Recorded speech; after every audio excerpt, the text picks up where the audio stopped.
Hello, everyone. This is Andrew Luckychewy Lichtenberger for Octopi Poker. And today I wanted to take a look at a couple of hands I played at a final table on my birthday last year.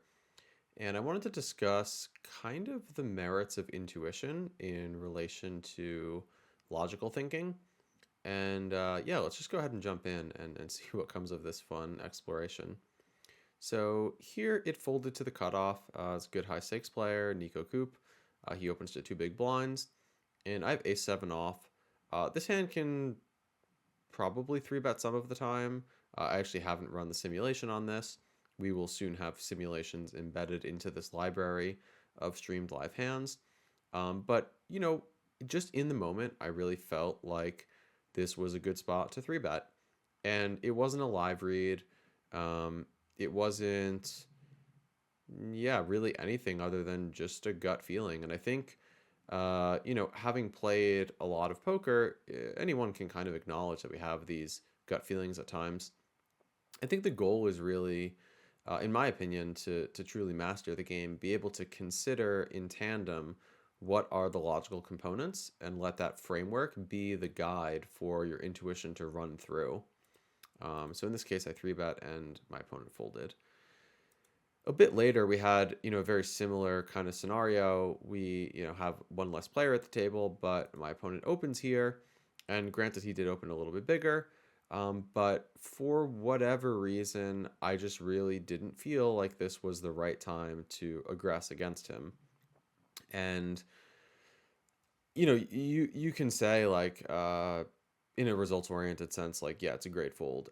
Just as easily he could have had a hand like king nine off or something that he would have been folding, and other players could have had junk. And I still would think that this is overall the right thing to do. So yeah, I'll just show. I mean, I folded and whatever. He shoved with the tens, but and everyone else folded. I think the interesting point here that I really want to convey is that when you're playing poker at a high level, you don't have to have like live physical reads in order to trust your gut. And it's not to say that you should just willingly deviate from very clear strategic ideas in lieu of kind of whimsical feelings or emotions. But at the same time, it's never useful to feel completely rigid in your strategy and locked into existing ideas without being receptive to what the moment is offering you. And this is very much like my personal poker philosophy. I know a lot of others have, opposing ideas in that kind of trusting your gut, listening to your intuition can be detrimental and damaging.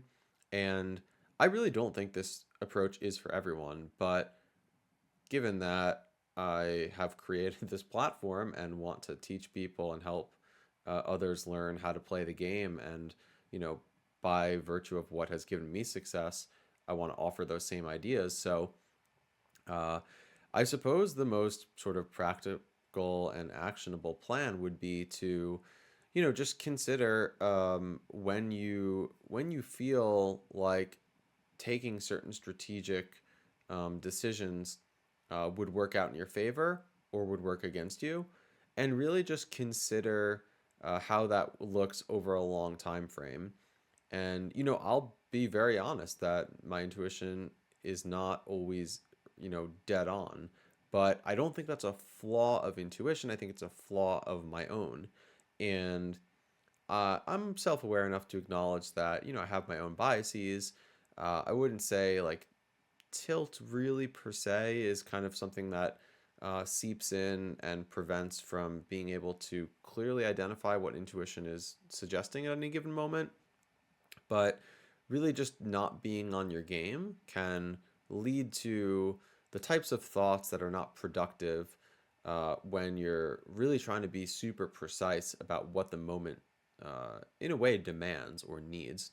And I guess in summary and conclusion, that's kind of the way I feel about poker. I really do feel like in any given moment, each action is almost like a musical note within a symphony.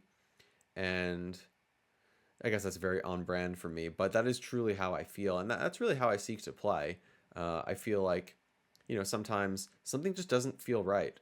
And it's not always so important that we identify exactly what that thing is, although it's wonderful when we can. But in a broader sense, I like the idea of being able to bring some creativity and artistry into a game which, so many of us might feel like it is completely solved, but it's really never the case. Models are incredibly fragile, and I still study poker all the same because I think that a lot can be gained from looking at simulations. But I really do feel like it's only half the battle. And I think the performance and implementation and execution side make up the other half of it. So, yeah, that's all I got. Hope you guys enjoyed. Thanks for watching. Take care.